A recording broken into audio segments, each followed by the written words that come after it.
Hello. We're going to read chapter 6 of The Lion, the Witch, and the Wardrobe. What happened at the end of the last chapter is Susan and Peter, the two older siblings, went to go talk to the professor about Lucy being like, she's lying about this wardrobe thing. And he was like, how do you know that she's lying? And he got kind of philosophical, and it was cute and fun. And then the maid of the house was giving some folks a tour of the home, and she asked the kids to be out of sight. And to hide from the tour, the kids ran into the wardrobe. And so they're hiding in this magical wardrobe right now. Okay, here we go. I wish the McCready would hurry up and take all these people away, said Susan. I'm getting horribly cramped in here. And what a filthy smell, said Edmund. I expect the pockets of these coats are full of it, said Susan, to keep away the moths. They're talking about mothballs. There's something sticking into my back, said Peter. And isn't it cold, said Susan. And now that you mention it, it is cold, said Peter. And hang it all, it's wet too. And what's the matter with this place? I'm sitting on something wet. It's getting wetter and wetter every minute. And he struggled to his feet. Let's get out of here, said Edmund. They've gone. Oh, said Susan suddenly, and everyone asked her what the matter was. I'm sitting against a tree, said Susan, and look, it's getting light over there. By Jove, you're right, said Peter. And look, there and there. There's trees all around us. And this wet stuff is snow. Why, I do believe we've got into Lucy's wood after all. And now there was no mistaking it, and all four children stood blinking in the daylight of a winter day. Behind them were coats hanging on pegs, and in front of them were snow-covered trees. Peter turned at once to Lucy. I apologize for not believing you, he said. I'm sorry. Will you shake hands? He asked Lucy. Of course, said Lucy, and they did. And now, said Susan, what do we do next?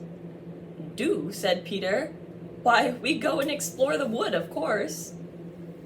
Ugh, said Susan, stamping her feet. It's pretty cold.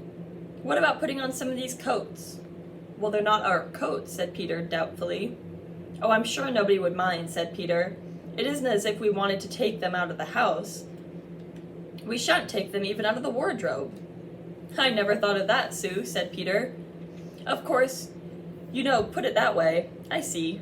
No one can say you had bagged a coat as long as you leave it in the wardrobe where you found it. And I suppose the whole country is a wardrobe. They immediately carried out Susan's sensible plan. The coats were rather too big for them, and they came down to their heels, and looked more like royal robes than coats when they put them on. But they felt good, a great deal warmer, and each thought that the others looked better in their new get-ups and more suitable for the landscape. We can pretend we are Arctic explorers, said Lucy. This is going to be exciting enough without pretending, said Peter. As he began leading the way forward into the forest, there were heavy darkish clouds overhead, and it looked as if there might be more snow before the night. I say, Edmund began pleasantly, oughtn't we be bearing a bit more to the left? That is, if we are aiming for the lamppost? He had forgotten for the moment that he must pretend that he had never been to the wood before. The moment the words were out of his mouth, he realized that he had given himself away. Everyone stopped, and everyone stared at him. So you really were here, Peter said. The time Lou said that she and you met here, and you made it out that she was lying. There was dead silence. Well, of all the poisonous little beasts, said Peter, and shrugged his shoulders and said no more. There seemed indeed no more to say, and presently the four resumed their journey. But Edmund was saying to himself, I'll pay you all out of this, you pack of stuck-up selfish pigs. Where are we? Or he was saying that to himself. Where are we going anyway, said Susan, chiefly for the sake of changing the subject. I think Lou ought to be our leader, said Peter. Goodness knows she deserves it. Where will you take us, Lou? Well, what about going to see Mr. Tumnus, said Lucy. He's a nice fawn, the nice one that I told you about. Everyone agreed to this, and off they went, walking briskly and stamping their feet. Lucy proved to be a good leader. At first, she wondered whether she would be able to find the way, but she recognized an odd-looking tree on one place and a stump in the other, and brought them right where the ground became uneven into the little valley, and at last to the door of Mr. Tumnus' cave. And there a terrible surprise waited for them. The door had been wrenched off of its hinges and broken to bits. Inside, the cave was dark and cold and had a damp feel and smell of the place that had not been lived in for several days. Snow had drifted in from the doorway and was heaped on the floor, mixed with something black, which turned out to be charred sticks and ashes from the fire. Someone had apparently flung it about the room and stamped it out. The crockery lay smashed on the floor, and the picture of Fawn's father had been slashed to shreds with a knife. Well, this was pretty good washout, said Edmund. Not much good coming in here. What's this? Said Peter, stooping down. He had just noticed a piece of paper which had been nailed through the carpet to the floor. Is there anything written on it? Asked Susan. Yes, there is, he answered, but I can't read it in this light. Let's get out into the open air. They all went out into the daylight and crowded around Peter as he read the following words. The former occupant of the premise, the Fawn Tumnus, is under arrest and waiting trial on the charge of high treason against Her Imperial Majesty, Queen of Narnia, Empress of the Lone Island, etc. Also of confronting her said Majesty's enemies, harboring spies, and fratting with humans. Signed, Captain of the Secret Police. Long live the Queen. The children stared at each other. I don't know that I'm going to like this place after all, said Susan. Who is this queen? Lou said. Do you know something about her? Oh, she isn't a real queen at all, Lucy answered. She's a horrible witch, the White Witch. Everyone, all the wood people, hate her. She has made an enchantment over the whole country so that it always is winter here and never is Christmas. I wonder if there's any point in going on, said Susan. I mean, it doesn't seem particularly safe, and it looks like it won't be much fun either. And it's getting colder every minute, and we brought nothing to eat. What if we just go home? Susan suggested. Oh, but we can't, Lucy said suddenly. Don't you see, we can't just go home, not after this. It's all on my account that the poor fawn has gotten into this trouble. He hid me from the witch and showed me the way back. That's what it means by comforting the Queen's enemies and fraternizing with humans. We simply must rescue him. A lot we can do, said Edmund. We haven't even gotten anything to eat. Oh, shut up, you, said Peter, who was still very angry with Edmund. What do you think, Susan? Well, I've got a horrid feeling that Lou is right, said Susan. I don't want to go a step farther, and I wish that we'd never come, but I think we must try to do something for Mr. whatever his name is, the fawn. That's what I feel too, said Peter. I'm worried about having no food with us, and I vote going back and getting something for the larder. Only there doesn't seem to be any certainty of getting into this country again when once you've got out of it. I think that we'll have to just go on, Peter finished.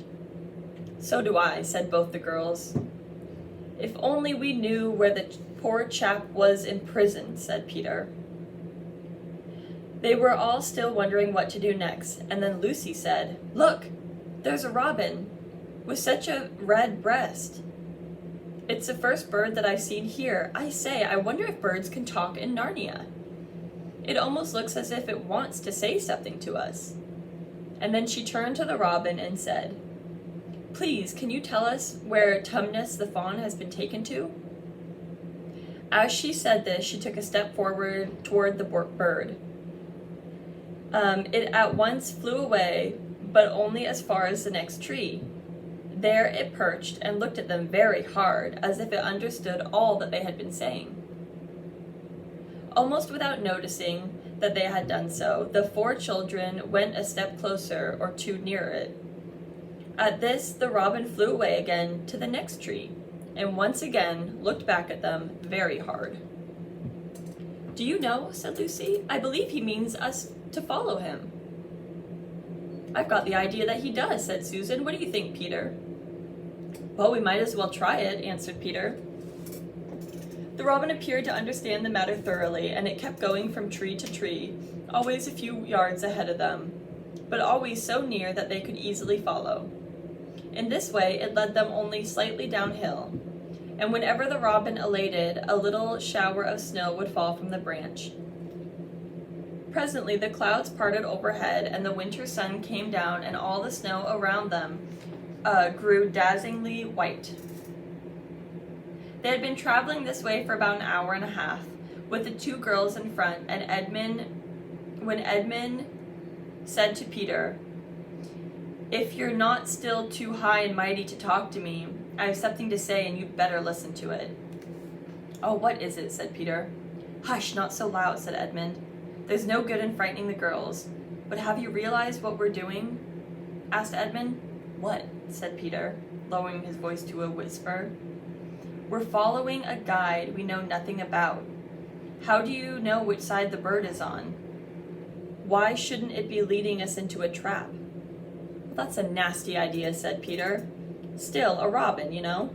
They're good birds, and in all the stories I've ever read, I'm sure the robin wouldn't be on the wrong side. And if it comes to that, which is the right side? How do we know that the fawn is in the right, that the fawns are in the right and the queen is in the wrong? Do we really know anything about either? Well, the fawn saved Lucy, Edmund said. He said he did, but how do we know? And that's another thing, too. Has anyone at the least idea of a way to get home from here? Oh, great Scott, said Peter. I hadn't thought of that. And no chance of dinner either, said Edmund. All right, that is the end of chapter 6. I'm trying to think if we have time to read chapter 5. No, we do not. We'll read chapter 7 another day. All right, so they're in Narnia and they're off to find the fawn and save him from the queen. All right, thank you.